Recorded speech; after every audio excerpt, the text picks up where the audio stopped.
Greetings! I wanted to show you how I'm modding the game Scorn.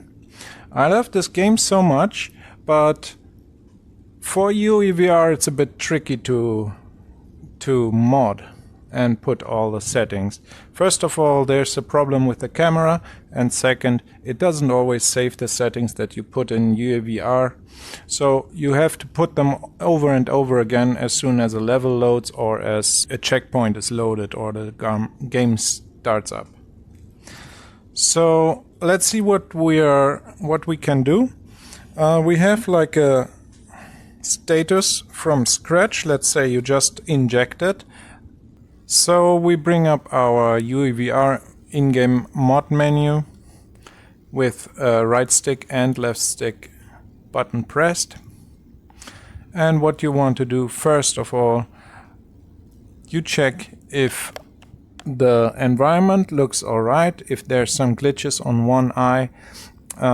For me, native stereo rendering method works fine, so there's no need for the sequential mode. Second, of course, we will put the aim method to the right controller. This is my main hand, and we tick the use pawn control rotation, which I always do. I'm not really sure what it does, but it sometimes it helps with the right control. Okay, then we go up to the advanced options here. We check for the graphics, and let's see if we can improve something. Depth of field I always take out. Anyways, there's no real effect to the depth of field quality, but I take it down all the time. Same with light culling. The thing here is the light culling. You can take it down if it's just too much fog, but you decide on that. It's just like limiting the fog a bit. The temporal AA algorithm and the temporal AA upsample I always tick on. I found the game a bit lacking of contrast, so for the R color min I took it just a bit down, minus 0.003. This is the factor.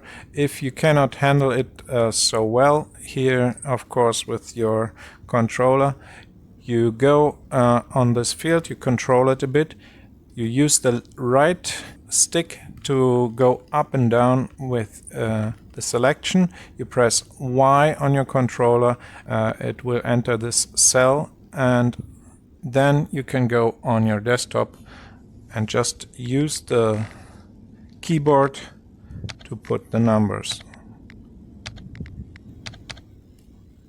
Like so. I found this was a good value. It just adds some more contrast. Okay, and the tone mapper sharpen, very important feature. I love it so much. Even smudged environments it enhances and brings so much clarity. So I found 3.5 is a great value here. And now we get to the juicy part. We go in the main section, in the acknowledged pawn, and as you can see here, I already attached the camera to the acknowledged pawn. We save that state. 80 camera offset. The third value here is a good value. This is like more or less on the height of the side of the character. So further on, if you want to remove all of the body 3D models like I like to do, you can go to the components and first of all check here for the character mesh 0. We tick the visibility off, and you can see the arms and the legs have been removed. I personally prefer to leave the legacy tick on because this is your shadow. So the body still sheds a shadow on the floor, but the body itself is invisible. So we save this visibility state. And let's see what else we can switch off here. I wouldn't recommend to switch off the weapon, because you have two kinds of weapons. You need to see which one you chose. And yeah, it's a bit of a problem because the weapon always hangs somewhere in your view, but this is something we have to deal with. Okay, let's see what else we can switch off here. First of all, I leave the right controller pressed on the mod menu, and I move my right stick just to move the camera a bit, so I have a bit of an overview over the body and I can see what is being switched off and what not. So this section we ignore for now, and we are checking this section. Add skeletal mesh component 3. Okay, we will check if this does something, and no, it doesn't. It doesn't even tick. Okay, the component 3 is obviously the second pair of arms. We remove them. 3.1 is the torso, and we save that again. This is this kind of bracelet. I want that gone. The 3 is this little health and ammo, I don't know how to call it, sponge or something. I leave that on. 4. This is an arm piece that you get later in the game. You can see it is from the left arm and it's not completely gone. 5 is the right, like veins or whatever that is. And here are the rest of these models. So 6 and 7. We take that off. Keep in mind the component 3.1, 3.2 and component 3.4 to 7 will reload if a level is loaded or if you start over from a checkpoint.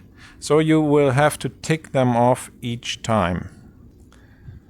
Anyways, I like it more like so. So, and what else is very important? We will... okay, we should reset the camera. Load camera 1. Okay, we are back in the body. Okay, now we want the character to turn in the direction we move physically our body. Keep in mind, this will disable the right stick control of the direction of the character. So we have actually to move our body physically in order to change the direction in the game. So as for a representation, we tick on here the node component 3.1, which should be the torso. Okay, yes.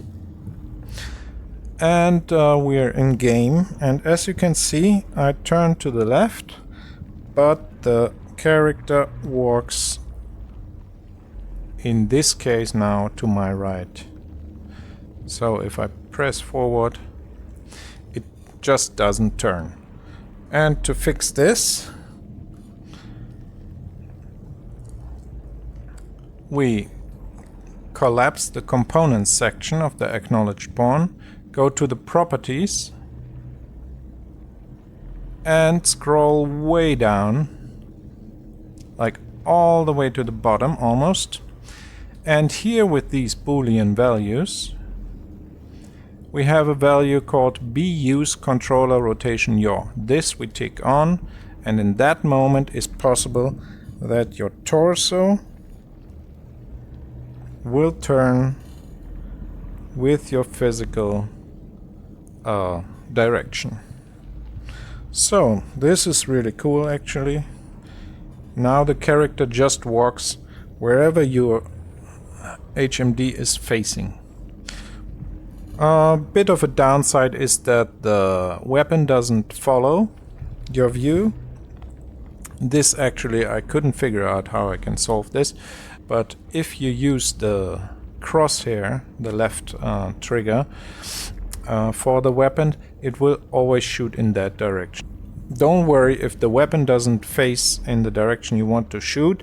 What matters is the crosshair. So the weapon actually is just there in your view, and I recommend it to put it up, or way down out of your view, and then you can like shoot or whatever you need to do, like so, and the weapon still up there, no problem. So as you can see, the torso turns with my direction. This is really cool actually, and we will turn off the visibility of the torso again. We go up to the components, and I think it was component 3.1, and there we go.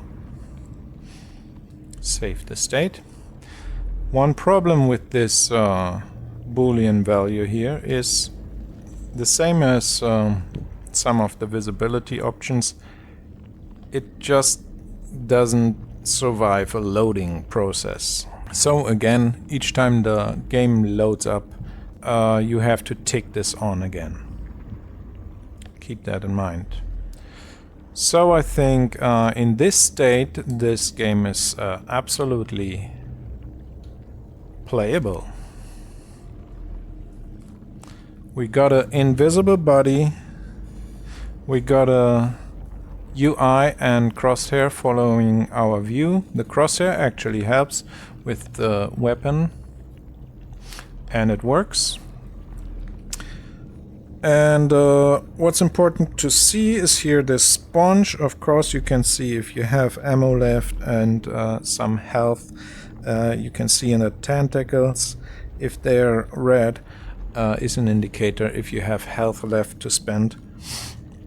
So yeah, that's my tip how to mod this game. I will upload my profile, but keep in mind you have to do many things for yourself in order to have this kind of configuration that I have now.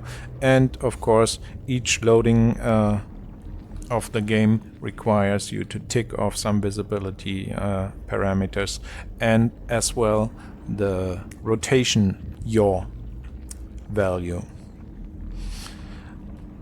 Okay, that's it for me. Have fun.